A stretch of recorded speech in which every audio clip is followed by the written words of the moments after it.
मौजूदा असेंबली की मुद्दत ख़त्म होने में 3 माह बाकी हैं और पीटीआई अरकान बहाल होने वाले हैं। आज लाहौर हाई कोर्ट से तहरीक इंसाफ के लिए अहम फैसला आ गया। लाहौर हाई कोर्ट ने पीटीआई के पंजाब से ताल्लुक़ रखने वाले एमएनएज़ के इस्तीफ़े मंजूर करने का नोटिफिकेशन मुअत्तल कर दिया। जस्टिस शाहिद करीम ने पीटीआई के 72 साबिक़ अरकान कौमी असम्बली के इस्तीफ़ों की मंजूरी के खिलाफ दरख्वास्त पर फैसला दिया। अदालत ने स्पीकर कौमी असम्बली और इलेक्शन कमीशन ऑफ पाकिस्तान की जानिब से इस्तीफ़ों की मंजूरी के नोटिफिकेशन को कल अदम करार दे दिया। जस्टिस शाहिद करीम ने पीटीआई रहनुमा फवाद चौधरी, हम्माद अजहर, शाह महमूद कुरैशी और शफकत महमूद समेत अरकान को इस्तीफ़ों की वापसी के लिए स्पीकर के सामने पेश होने का कहा है।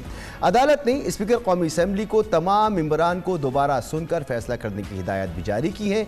इस हुकूमत को भी सियासी बहरान के खात्मे के लिए अब फराग दिली का मुजाहरा करना होगा, क्योंकि 2 माह कबल स्पीकर कौमी असम्बली राजा परवेज़ अशरफ ने कहा था कि अगर पीटीआई के अरकान इस्तीफ़ों से मुताल्लिक लाहौर हाई कोर्ट ने फैसला दिया तो उन्हें असम्बली में आने दिया जाएगा।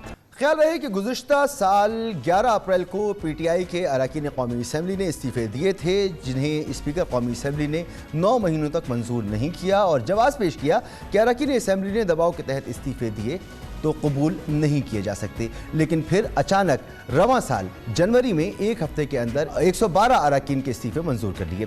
दिलचस्प बात है कि अप्रैल में पीटीआई अरकान के इस्तीफ़ों से मुताल्लिक सिंध हाई कोर्ट ने इलेक्शन कमीशन का नोटिफिकेशन मुअत्तल किया था, जिसके बाद पीटीआई अरकान असम्बली में शिरकत के लिए पहुंचे थे, मगर स्पीकर कौमी असम्बली ने यह कहकर उन्हें असम्बली में दाखिल होने से रोक दिया था कि पीटीआई के मुस्ताफ़ी अरकान अब कौमी असम्बली के रुकन नहीं रहे और सिंध हाई कोर्ट ने स्पीकर कौमी असम्बली के फैसले से मुताल्लिक कोई फैसला नहीं दिया। लेकिन आज लाहौर हाई कोर्ट ने स्पीकर कौमी असम्बली का नोटिफिकेशन भी मुअत्तल कर दिया है। इस अहम मामले पर बात करेंगे। हमारे साथ मौजूद हैं बैरिस्टर अली ज़फ़र, वकील हैं तहरीक इंसाफ के। सर, बहुत बहुत शुक्रिया वक्त देने के लिए। अब फैसला भी आ गया अदालत का, कितनी उम्मीद है कि तहरीक इंसाफ के ये मुस्ताफ़ी अरकान वापस नेशनल असम्बली में पहुंच सकेंगे?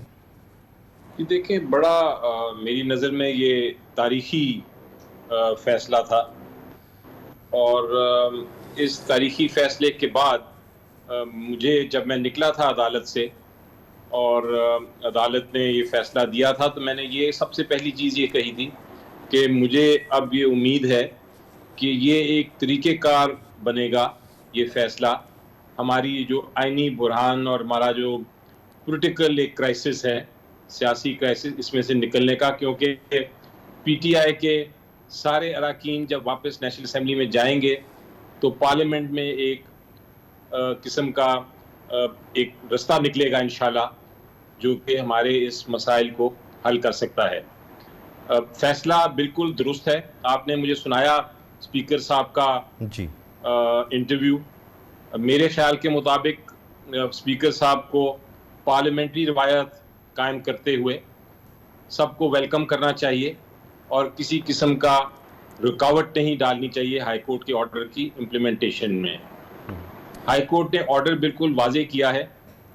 इशू ये था अदालत के सामने कि जो स्पीकर साहब थे, जब कासिम सूरी साहब ने सबकी रेजिग्नेशन एक्सेप्ट कर ली थी सारे एमएनएज़ की, तो स्पीकर साहब ने उस रूलिंग को ख़त्म कर दिया था और कहा था कि मैं एक एक को, हर शख्स को बुला के, हर एमएनए को बुला के उनसे एग्जैक्टली पूछूंगा, और जब तक मेरे सामने वो कंफर्म ना करें कि उन्होंने ये इस्तीफ़ा अपने मर्ज़ी से दिया है और वो उस इस्तीफ़े पे कायम हैं, तब तक मैं किसी को इस्तीफ़ा मंजूर नहीं करूँगा। ये चीज़ उन्होंने बाकायदा तौर पे राइटिंग में दी और उसकी वजह से ये सारे जो एमएनएज़ थे उनके इस्तीफ़े नहीं माने गए।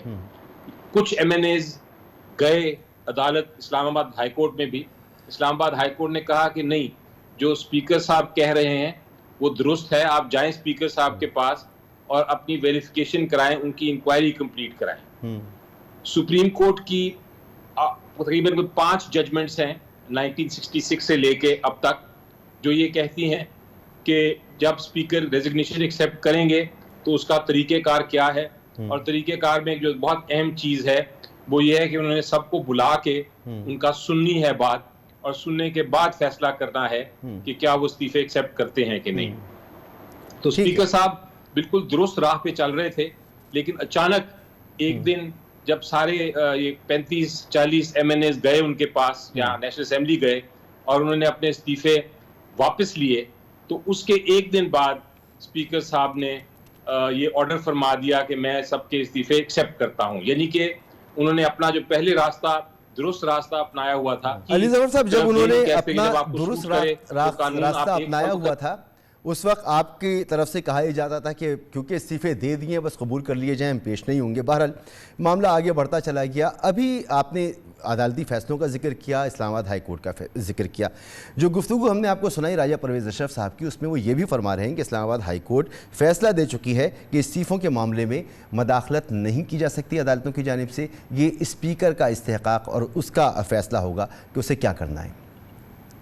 देखिए, ये मसला ये होता है बदकिस्मती से कि शायद स्पीकर साहब एक बहुत अहम पोस्ट है, और कुछ उनको, चूँकि वो कानून साजी करने के नेशनल असेंबली के एक सरबराह हैं, तो वो उनको कानून और जब स्पेशली जजमेंट्स आए तो पढ़ के बात करनी चाहिए, क्योंकि जजमेंट में ये नहीं लिखा कि हम मदाखलत नहीं करेंगे। जजमेंट में ये लिखा है कि स्पीकर साहब ने जो रास्ता अपनाया है वो अदालती फैसलों के मुताबिक है, इसलिए उसी रास्ते पे चलें।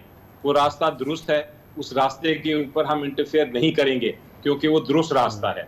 यानी कि अगर वो रास्ता दुरुस्त ना होता तो इस्लामाबाद हाई कोर्ट इंटरफेयर करता। अब जब उन्होंने वो सही रास्ता तब्दील किया तो अदालत को इंटरफेयर करना बनता है, क्योंकि अदालत का काम है कि वो आइन और कानून जो है उसके मुताबिक इम्प्लीमेंटेशन करें।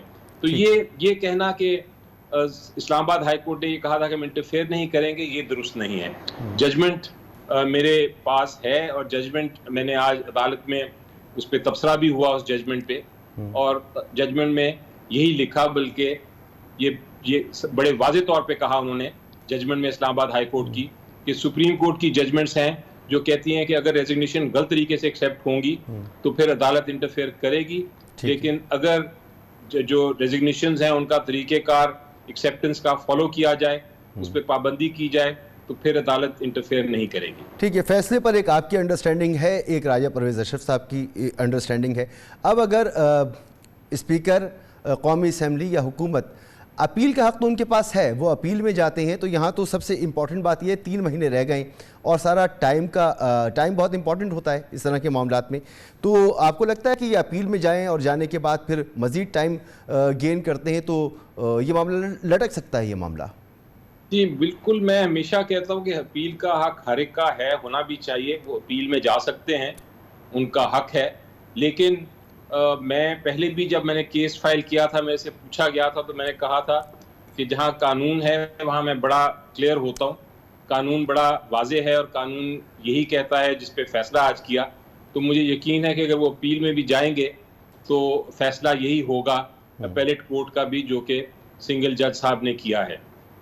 आइन और कानून जब वाज़े हो, जब उसमें कोई अभाम ना हो, जब उस पर ऑलरेडी 5-7 जजमेंट्स आ गई हों, तो फिर आप बड़ी क्लैरिटी से बात कर सकते हैं और बड़ी क्लैरिटी से कह सकते हैं, जो मैं आपको कह रहा हूँ कि अपील वो करने का हक़ उनका है, लेकिन वो हक़ इस्तेमाल कर लें बेशक।